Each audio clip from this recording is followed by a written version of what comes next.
Parole de Dieu quotidienne. L'effet escompté de l'œuvre de la conquête, c'est principalement la fin de la rébellion de la chair de l'homme, c'est-à-dire que l'esprit de l'homme obtienne une nouvelle connaissance de Dieu, que le cœur de l'homme obéisse complètement à Dieu et que l'homme aspire à être pour Dieu.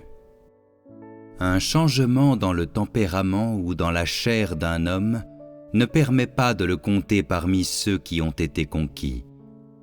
Un homme a été conquis par Dieu quand sa pensée, sa conscience et sa raison, toute son attitude mentale en somme, indiquent un changement.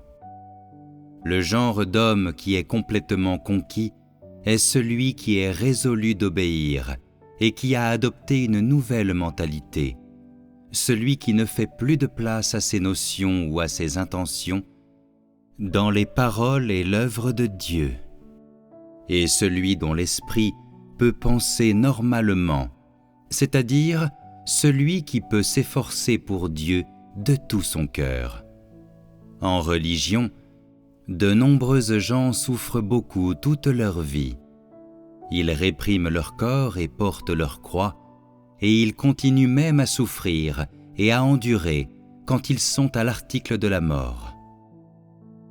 Certains jeûnent encore le matin de leur mort. Toute leur vie, ils refusent la bonne nourriture et les beaux vêtements, ne concentrant que sur la souffrance. Ils peuvent réprimer leur corps et abandonner leur chair. Leur esprit d'endurance de la souffrance est louable. Mais leurs pensées, leurs notions, leur attitude mentale et même leur vieille nature n'ont pas été traitées le moins du monde. Ils manquent de toute véritable compréhension d'eux-mêmes. Leur image mentale de Dieu est cette image traditionnelle d'un Dieu abstrait et vague. Leur détermination à souffrir pour Dieu vient de leur zèle et de leur nature positive. Même s'ils croient en Dieu, ils ne le comprennent pas ni ne connaissent sa volonté. Tout simplement, ils travaillent et souffrent aveuglément pour Dieu. Ils n'accordent aucune valeur à agir avec discernement et négligent de s'assurer que leur service accomplit la volonté de Dieu efficacement. Et encore moins sont-ils conscients de la manière d'acquérir la connaissance de Dieu. Le Dieu qu'ils servent n'est pas Dieu à son image originelle, mais un Dieu entouré de légendes, un produit de leur propre imagination, un Dieu dont ils ont entendu parler ou ont découvert dans des livres. Ils utilisent ensuite leur vive imagination et leur piété pour souffrir pour Dieu et prendre en main son œuvre qu'il veut faire. Leur service est trop inexact, de sorte que pratiquement aucun d'entre eux n'est vraiment capable de servir la volonté de Dieu. Peu importe qu'ils souffrent volontiers, leur point de vue original sur le service et leur image mentale de Dieu restent inchangés, car ils n'ont pas subi le jugement et le châtiment de Dieu, ni son épurement et son perfectionnement, et personne non plus n'a utilisé la vérité pour les conduire. Même s'ils croient en Jésus le Sauveur, aucun d'eux n'a jamais vu le Sauveur. Ils ne le connaissent que par légende et par ouï-dire. En conséquence, ils servent au hasard, les yeux fermés, comme un homme aveugle au service de son propre Père.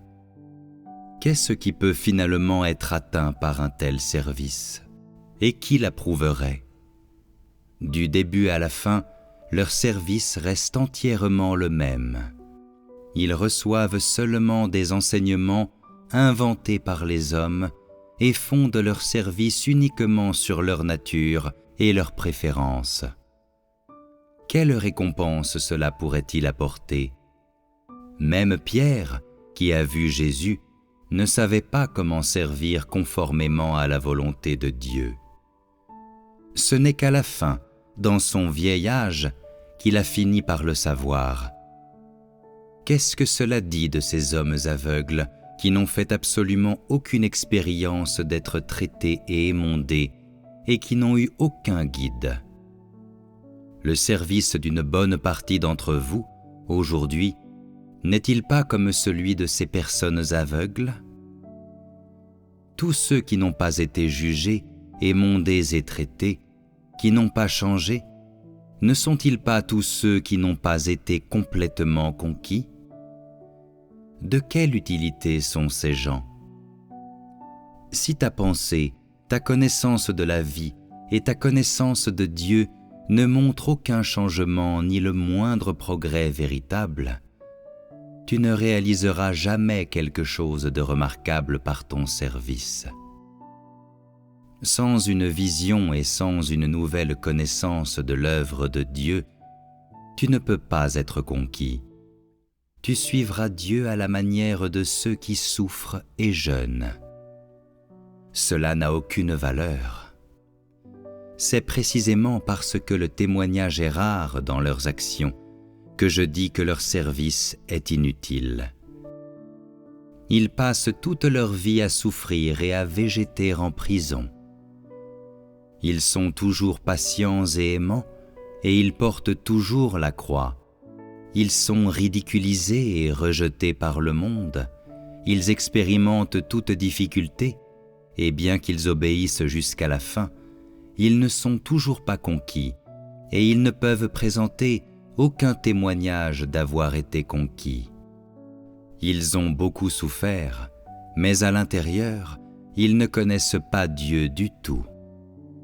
Leur ancienne façon de penser, leurs vieilles notions et leurs pratiques religieuses, leurs connaissances fabriquées par l'homme et leurs idées humaines n'ont pas été traitées.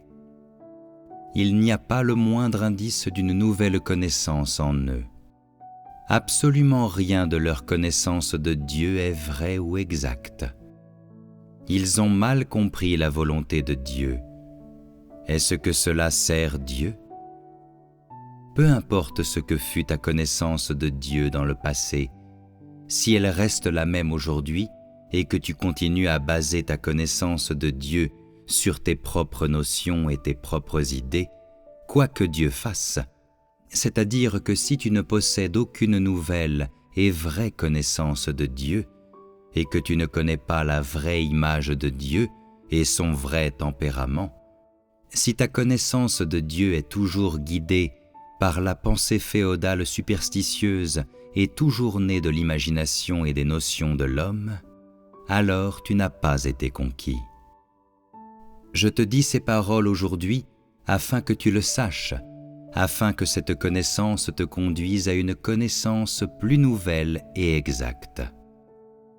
Je dis ces paroles aussi pour arracher ces vieilles notions et cette vieille manière de connaître qui sont en toi, afin que tu puisses posséder une nouvelle connaissance.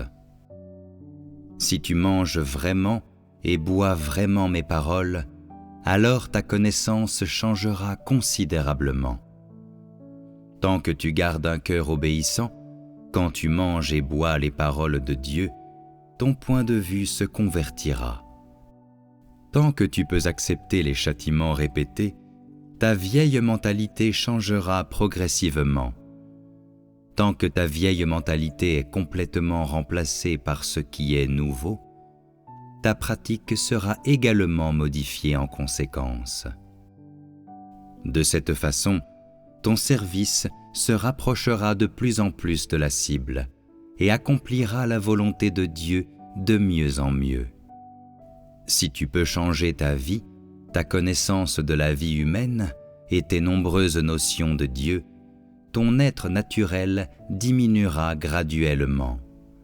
Cela, et rien de moins, est l'effet produit lorsque Dieu conquiert des gens.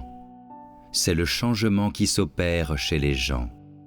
Dans ta foi en Dieu, si tu ne sais que réprimer ton corps, endurer et souffrir, et que tu ne sais pas clairement si cela est bien ou mal, et encore moins pour qui tu le fais, alors comment une telle pratique peut-elle conduire à un changement ?